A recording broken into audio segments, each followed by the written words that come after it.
الحمد للہ رب العالمین الرحمن الرحیم مالک یوم الدین والصلاة والسلام علی سید الانبیاء والمرسلین وعلی آلہ الطیبین وعلی اصحابہ المکرمین وعلی اولیاء امتہ اجمعین اما بعد فاعوذ باللہ من الشیطان الرجیم بسم اللہ الرحمن الرحیم فالذین آمنوا بہ وعزروہ ونصروہ واتبعوا النور الذی انزل معہ اولئک هم المفلحون صدق اللہ العظیم۔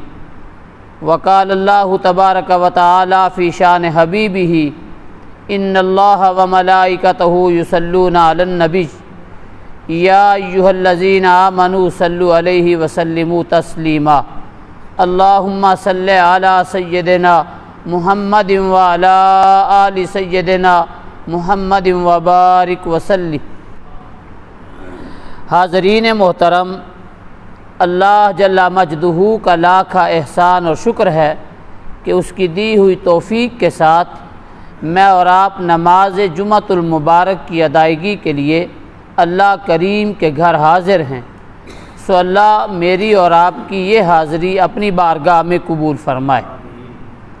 سورہ اعراف کی یہ آیہ مقدسہ جو بھی ہم نے تلاوت کی ہے، آئیے اس کی روشنی میں دیکھنا چاہتے ہیں کہ اللہ اپنے بندوں کو کیا پیغام ارشاد فرما رہا ہے۔ فرمایا فالذین آمنوا بہ، پس وہ لوگ جو ایمان لائے اس رسول معظم صلی اللہ علیہ وسلم پر،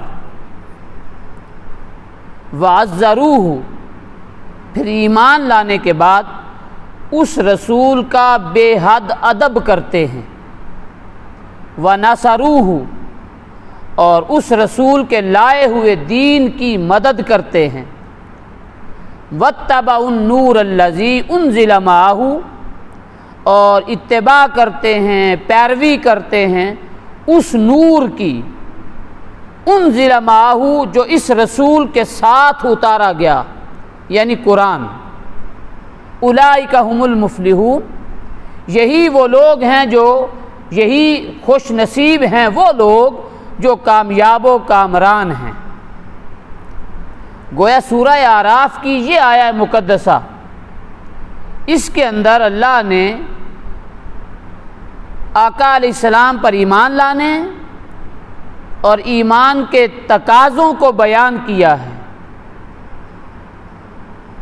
یعنی وہ لوگ جو ایمان لے آئے حضور نبی اکرم صلی اللہ علیہ وسلم پر، جنہوں نے حضور کا کلمہ پڑھ لیا، تو ایمان لانے کے بعد ایمان کا پہلا تقاضا کیا ہے اس کو قرآن مجید کی سورہ اعراف میں اللہ نے بیان کر دیا۔ ایمان کے بعد ایمان کا تقاضا کیا ہے؟ سو پہلا تقاضا یہ، وعزروہ، اس رسول کا بے حد ادب کرتے ہیں، بے حد تعظیم کرتے ہیں، بے حد تکریم بجا لاتے ہیں۔ سو ایمان کے بعد ایمان کا پہلا تقاضا کیا ہے؟ وہ یہ کہ ایمان لانے کے بعد حضور پر پہلا تقاضا یہ کہ وہ اس رسول سے والہانہ تعلق رکھتے ہیں، عشق کرتے ہیں، ادب کرتے ہیں، تعظیم و توقیر بجا لاتے ہیں۔ سو پہلا تقاضا کیا؟ ایمان کے بعد ادب محمد مصطفیٰ صلی اللہ علیہ وسلم۔ سو یہ ادب کیا ہے؟ اور ایک ہوتی ہے تعظیم، ایک ہوتی ہے تعزیر۔ تعظیم وہ جو حد کے اندر رہ کر ہو، تعظیم وہ جو حد کے اندر ہو اس کو تعظیم کہتے ہیں، جو حد سے بڑھ جائے مبالغے کی حد تک اس کو تعزیر کہتے ہیں۔ قرآن نے اس کو تعزروا کہا ہے، فالذین آمنوا بہ وعزروہ، یہاں تعظیم کا لفظ نہیں قرآن نے بولا، تعزروا کا بولا ہے۔ کل ائمہ مفسرین تعذرو کا جو معنی بیان کرتے ہیں وہ کہتے ہیں کہ حد کے اندر اگر کوئی تعظیم ادب ہو تو وہ تعظیم ہے، اور اگر حد سے بڑھ جائے، ہر حد کراس کر جائے تو اس کو تعذرو کہتے ہیں۔ سو اس رسول پر ایمان لانے کے بعد پہلا ایمان کا تقاضا یہ کہ اس رسول کا بے حد ادب کرتے ہیں، بے حد تعظیم کرتے ہیں، توقیر بجا لاتے ہیں۔ آئیے صحابہ اکرام رضوان اللہ علیہم اجمعین کی زندگی سے ہم اس کا مطالعہ کرتے ہیں۔ صحابہ اکرام نے ادب کر کے سکھایا، ہمیں بتایا۔ صحابہ نے حضور سے محبت کر کے ہمیں بتایا، حضور سے عشق کرنے کے طریقے سکھائے، تعظیم و توقیر بجا لانے کے، آداب بجا لانے کے طریقے بتائے۔ حضرت عروہ بن مسعود روایت کرتے ہیں، یہ بعد میں مسلمان ہوئے، پہلے وہ اپنے حالات بیان کرتے ہیں، اور ان تمام روایات کو امام بخاری نے صحیح بخاری میں لیا ہے۔ عروہ بن مسعود کہتے ہیں میں نے حدیبیہ کے مقام پر آقا علیہ السلام کے ساتھ حدیبیہ کے مقام پر 1400-1500 صحابہ تھے حضور کے ساتھ حدیبیہ کے مقام پر۔ عروہ بن مسعود کہتے ہیں میں نے وہاں جا کر اپنی آنکھوں سے مشاہدہ کیا، اپنی آنکھوں سے بنظر غائر دیکھا، ہر شے کو، محمد کو دیکھا اور محمد کے اصحاب کو دیکھا صلی اللہ علیہ وسلم۔ سو کیا دیکھا؟ عروہ بن مسعود کہتے ہیں کہ حضور نبی اکرم صلی اللہ علیہ وسلم جب وضو فرماتے، جب حضور علیہ السلام وضو فرماتے تو حضور کے وضو کے پانی پر، آقا علیہ السلام کے وضو کے پانی پر صحابہ اس طرح جھپٹتے، اندیشہ ہوتا کہ کہیں لڑ نہ پڑیں۔ صحابہ حضور کے وضو کے پانی پر اس طرح جھپٹتے، خوف ہوتا کہ کہیں لڑ نہ پڑیں۔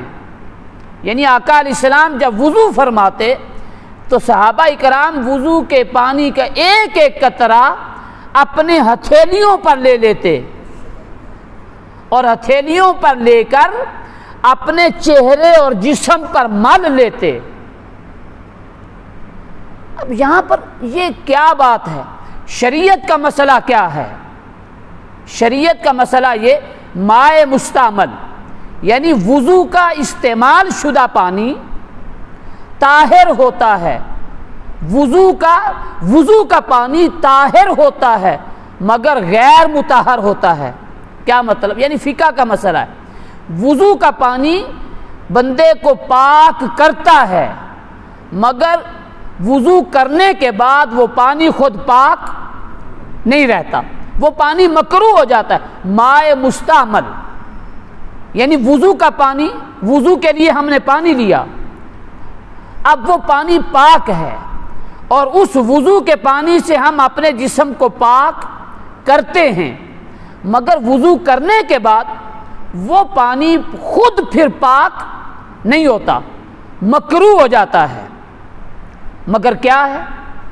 آقا علیہ السلام وضو فرماتے تو صحابہ حضور کے وضو کے پانی پر جھپٹتے اور ایک قطرہ بھی زمین پر نہ گرنے دیتے، اپنی ہتھیلیوں پر لے لیتے اور اپنے چہرے اور جسم پر مل لیتے۔ اب آقا علیہ السلام صحابہ کا یہ سارا منظر دیکھ رہے تھے۔ شریعت کہتی ہے کہ وضو کا پانی پاک کرتا ہے مگر خود پاک نہیں ہوتا، مکروہ ہو جاتا ہے۔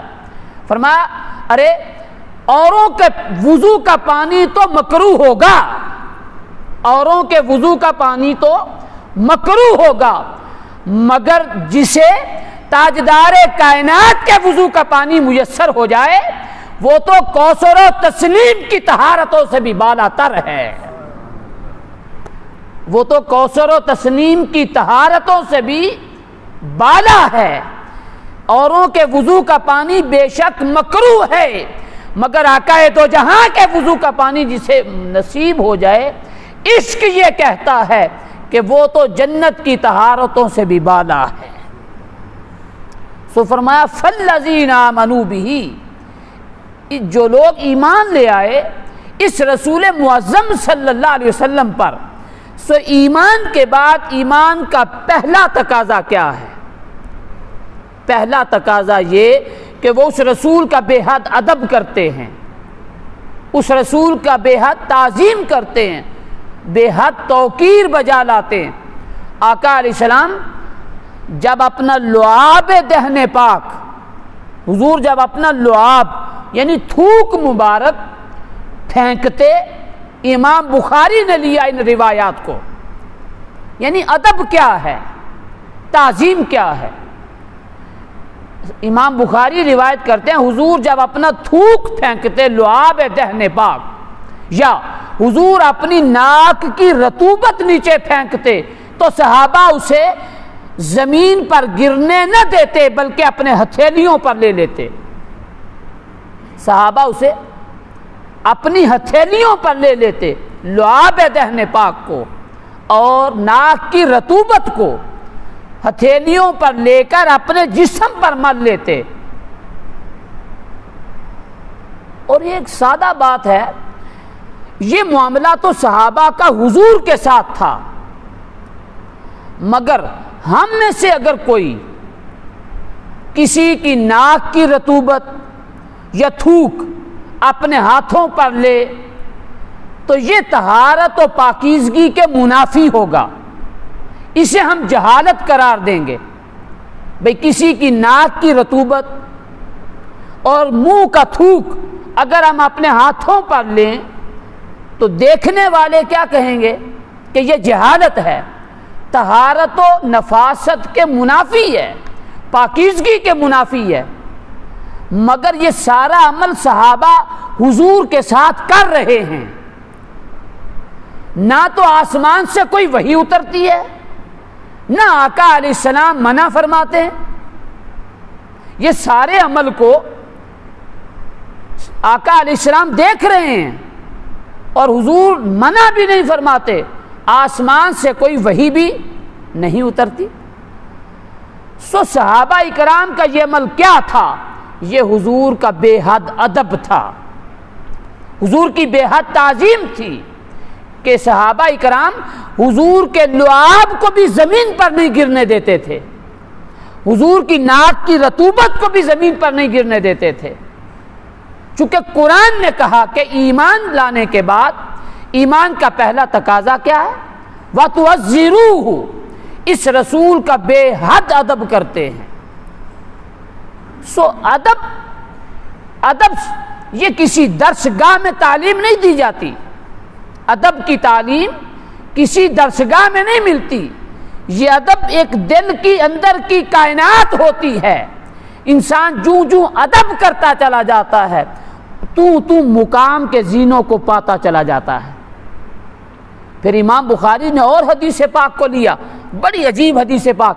امام بخاری رحمۃ اللہ علیہ فرماتے ہیں کہ عروہ بن مسعود روایت کرتے ہیں، وہ کہتے ہیں میں نے دیکھا حدیبیہ کے مقام پر جمی صحابہ کا جمع غفیر ہے، آقا علیہ السلام جب حجام کے پاس بال منڈواتے، حضور علیہ السلام حجام کے پاس جب بال منڈواتے تو صحابہ اپنی ہتھیلیوں کو لے کر ارد گرد کھڑے رہتے اور حضور کا کوئی بھی منہ مبارک زمین پر گرنے نہ دیتے، ہتھیلیوں پر حضور کے بال مبارک لے لیتے، حتیٰ کہ خالد بن ولید رضی اللہ تعالیٰ حضور کا بال مبارک اپنی ٹوپی میں سلائی کرتے ہیں اور جس میدان میں اترتے ہیں فاتح بن کے آتے ہیں۔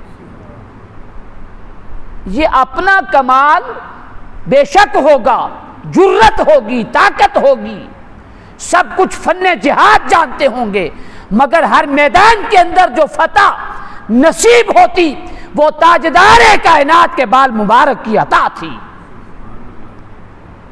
صحابہ حضور کے بال زمین پر گرنے نہ دیتے تھے، ارد گرد کھڑے ہو جاتے، کوئی بھی بال زمین پر نہ آتا، اپنی ہتھیلیوں پر لے لیتے۔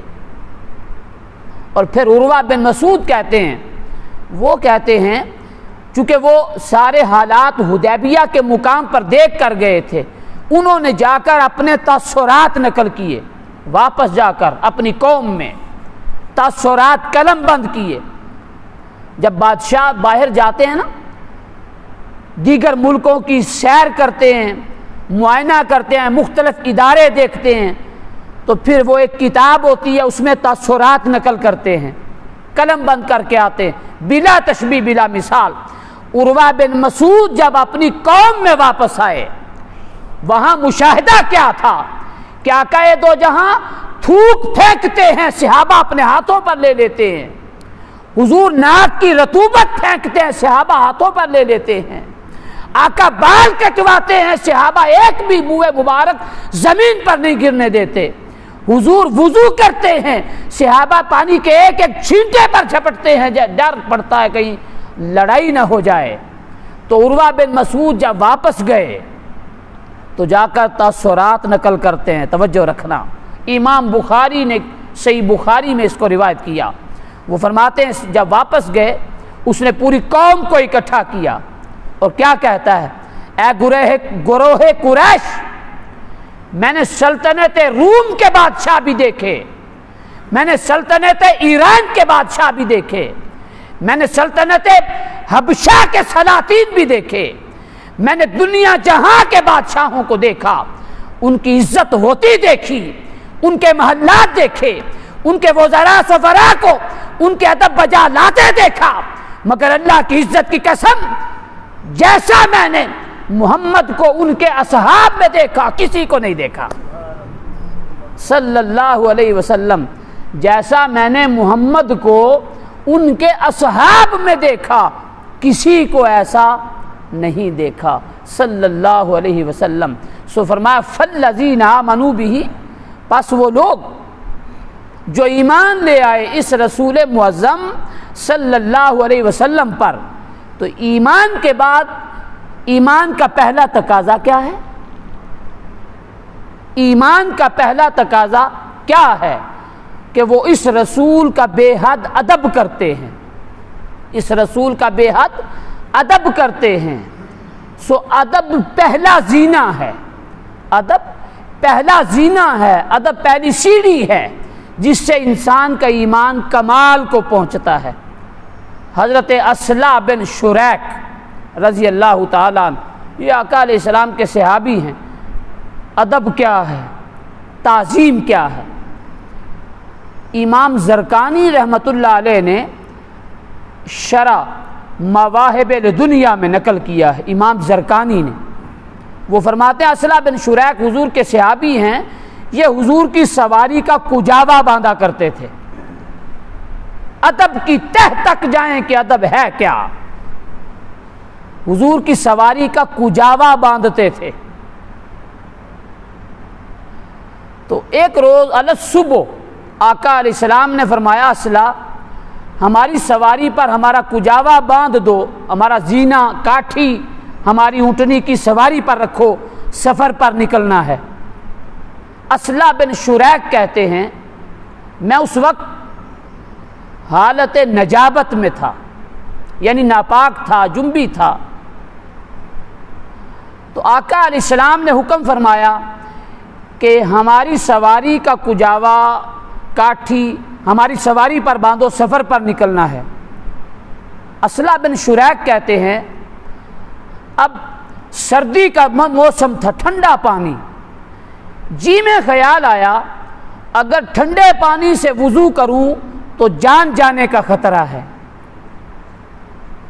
اور اگر اس حال میں حضور کی سواری پر زینہ باندھوں، کجاوا رکھوں تو یہ بے ادبی ہے، اگر ٹھنڈے پانی سے نہاؤں تو جان جانے کا خطرہ ہے، اور اگر سواری پر کجاوا باندھوں اس ناپاکی کی حالت میں تو بے ادبی کا شائبہ ہے۔ حضرت اصلہ کہتے ہیں اس حال میں میں نے کیا دیکھا، سو میرے ایمان نے یہ گوارا نہیں کیا۔ اصلہ بن شریک کہتے ہیں میں نے ایک دوسرے صحابی کو بلایا، انصاری صحابی کو، بلا کر کہا، میں نے کہا حضور کی سواری پر کجاوا باندھ دو۔ وہ چونکہ انجان تھے، پہلے کبھی حضور کی سواری پر کجاوا اٹھنی پر نہیں باندھا تھا، انہوں نے جیسے کیسے ہوا باندھ دیا۔ آقا علیہ السلام صحابہ کے ساتھ سفر پر روانہ ہو گئے۔ اصلہ بن شریک نے صبح لکڑیاں اکٹھی کی، پتھر اکٹھے کیے، پانی گرم کر کے غسل کیا، واپسی پر ساتھ جا ملے حضور کے ساتھ۔ راستے میں آقا علیہ السلام نے جب اصلہ کو دیکھا تو فرمایا، اصلہ کیا بات ہے، آج آپ نے ہماری سواری کا کجاوا ڈھیلا باندھا ہے۔ آپ پوری بات کو سمجھ رہے ہیں؟ ہماری سواری کا آج آپ نے کجاوا ڈھیلا باندھا ہے۔ حضرت اصلہ نے عرض کی، آقا میں نے نہیں باندھا۔ آقا علیہ السلام نے فرمایا کیوں؟ تو عرض کرتے ہیں، آقا جب آپ نے کجاوا باندھنے کا رکھنے کا حکم دیا تب میں ناپاک تھا، حالت نجابت میں تھا، اور اس وقت اگر کجاوا رکھ دیتا تو یہ بے ادبی کا شائبہ تھا، اور اگر فوراً ٹھنڈے پانی سے نہا لیتا تو جان جانے کا خطرہ تھا، بیمار پڑنے کا خدشہ تھا۔ سو میں نے ایک دوسرے صحابی کو کہہ دیا۔ آقا علیہ السلام نے فرمایا، اصلہ تو کیا ہوا؟ وہ جو آپ کی ناپاکی تھی وہ ظاہری ناپاکی تو نہیں تھی، باطنی ناپاکی تھی، آپ باندھ بھی دیتے تو کچھ نہیں تھا۔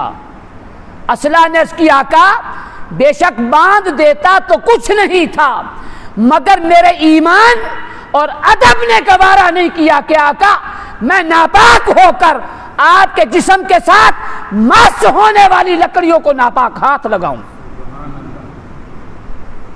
صحابہ حضور کا ادب تو کرتے تھے، صحابہ حضور کی تعظیم تو کرتے تھے، صحابہ حضور کی تکریم تو بجا لاتے تھے، مگر قربان جائیں صحابہ تمہارے اس عمل پر، تم حضور کا تو ادب کرتے تھے مگر ہر اس شے کا ادب کرتے تھے جو حضور سے مس ہوتی تھی، جو حضور کے جسم سے مس ہو جاتی، صحابہ ہر اس شے کا ادب کرتے تھے۔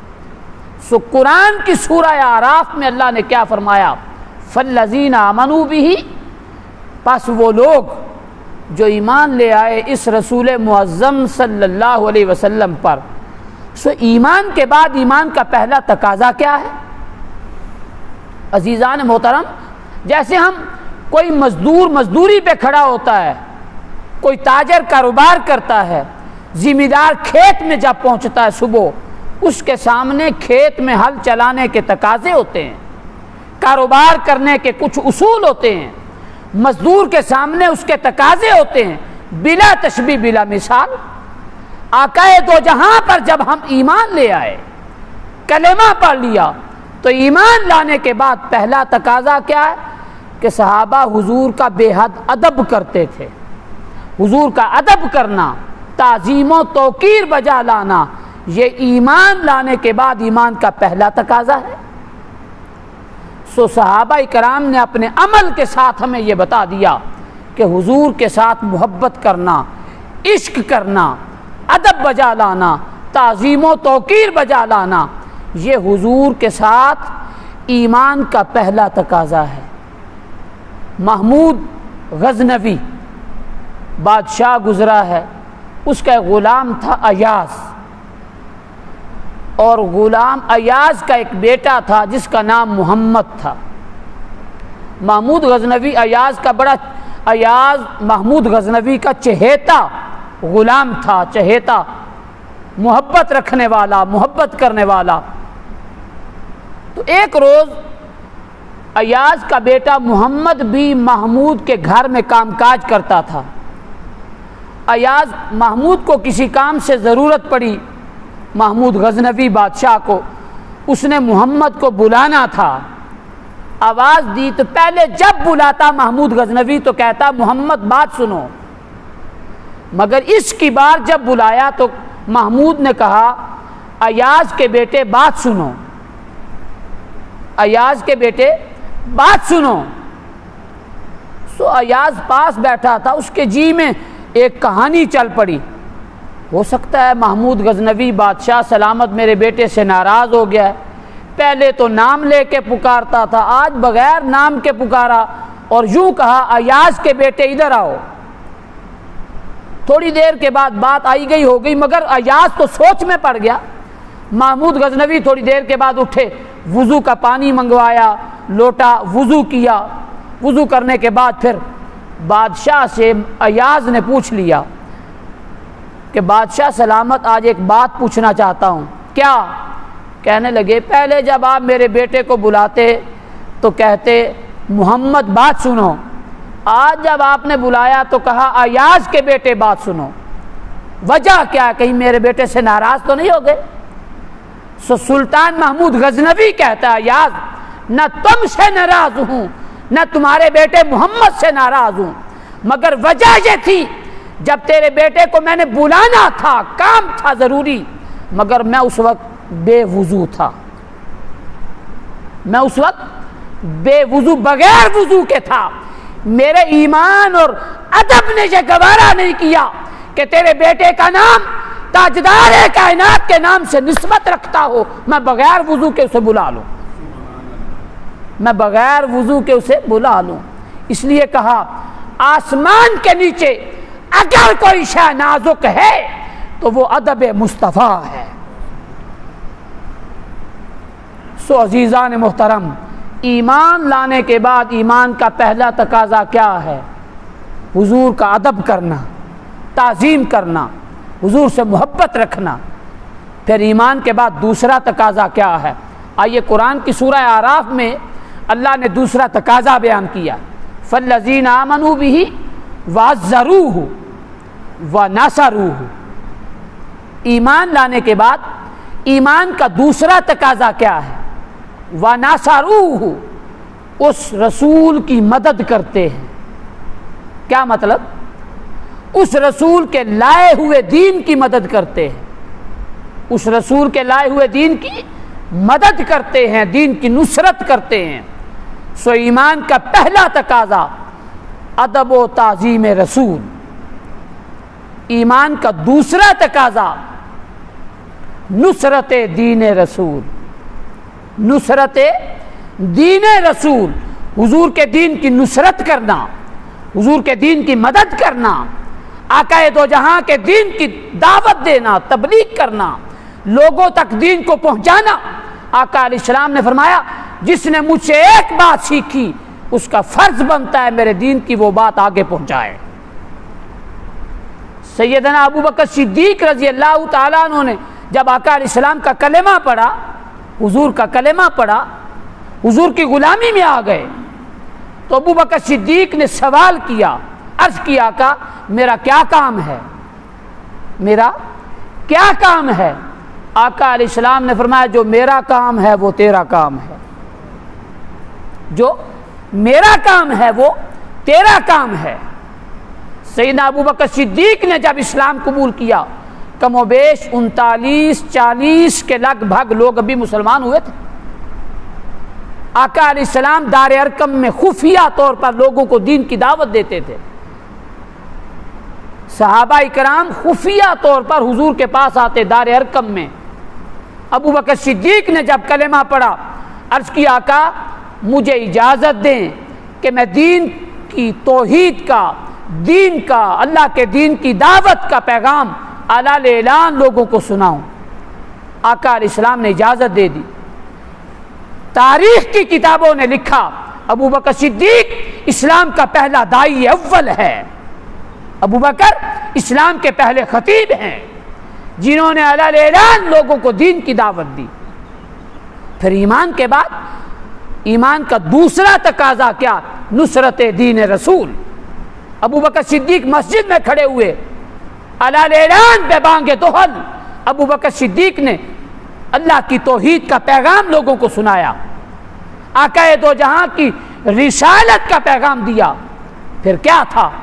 لوگ آپ پر ٹوٹ پڑے، اتنا مارا، اتنا زود و کوب کیا، سر سے لے کر پاؤں تک ابو بکر صدیق لہو لہان ہو گئے، پورے جسم سے خون نکلنے لگا، حتیٰ کہ بے ہوش ہو کے زمین پر آ گئے۔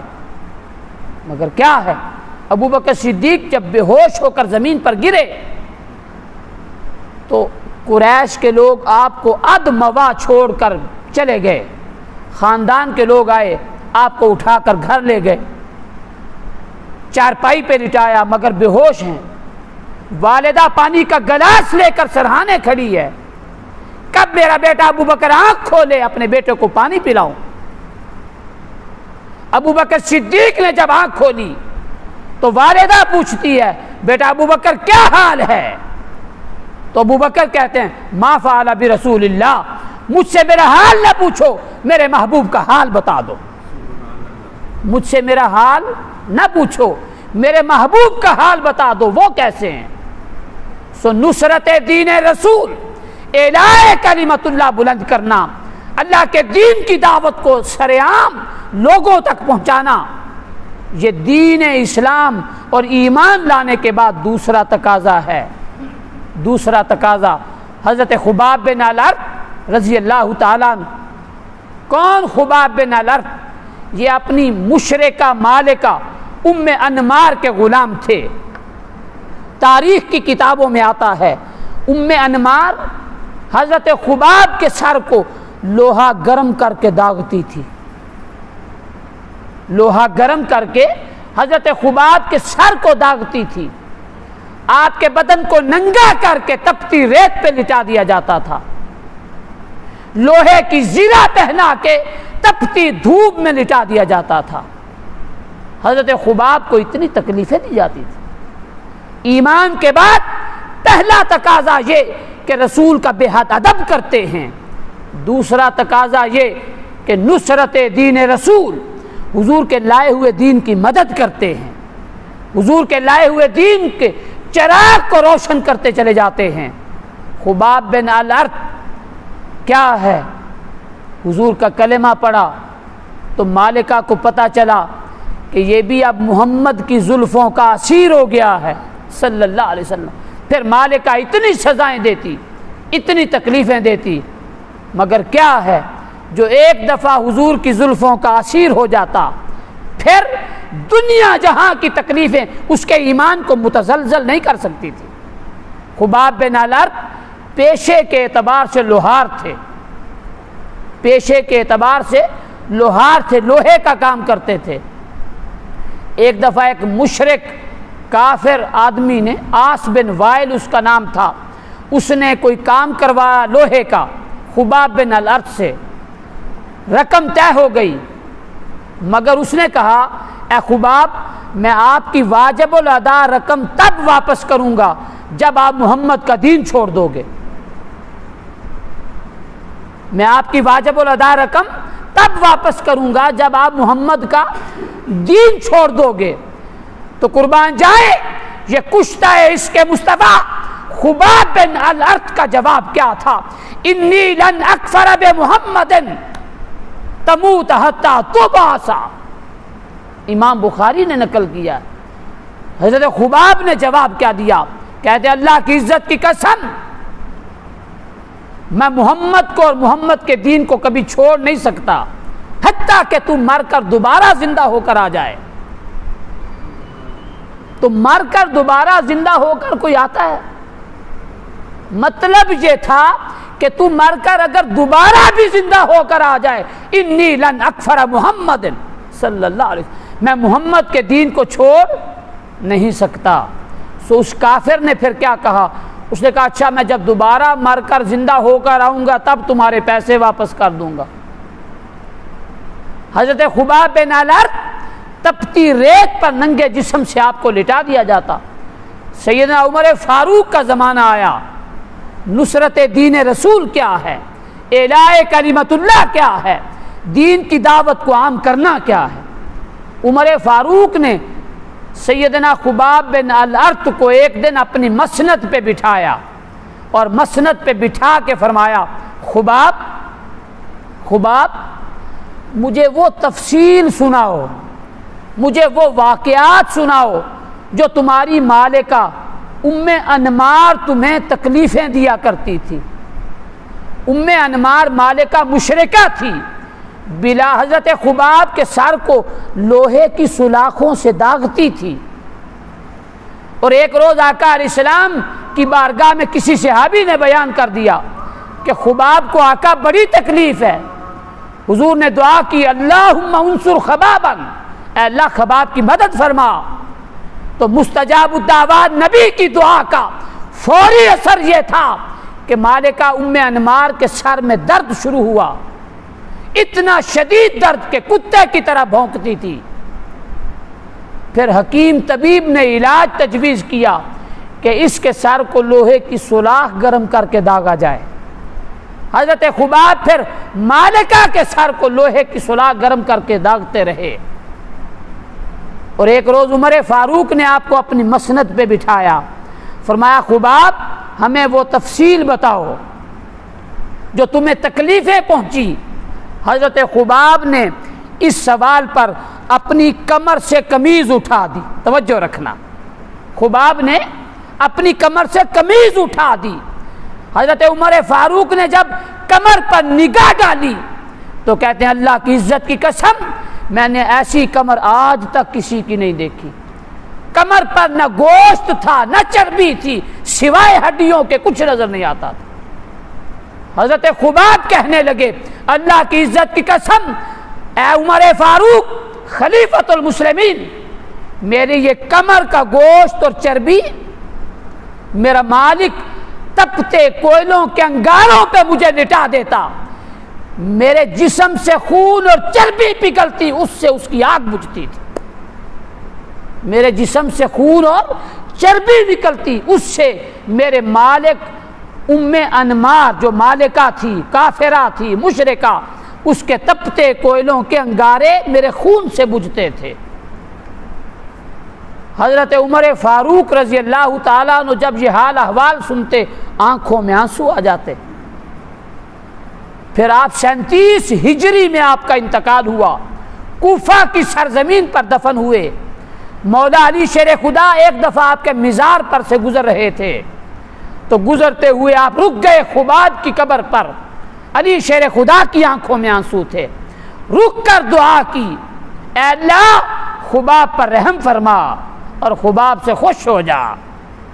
اس لیے کہ خباب نے اپنی خوشی سے دین قبول کیا، اپنی خوشی سے دین قبول کیا، اپنی خوشی سے دین اسلام کی دعوت کو عام کرتے رہے، کئی جنگوں میں شریک ہوئے اور خوشی سے اسلام کے لیے، دین کے لیے، اعلاء کلمت اللہ کے لیے، دین کی سربلندی کے لیے اپنی جان کا نذرانہ پیش کرتے رہے.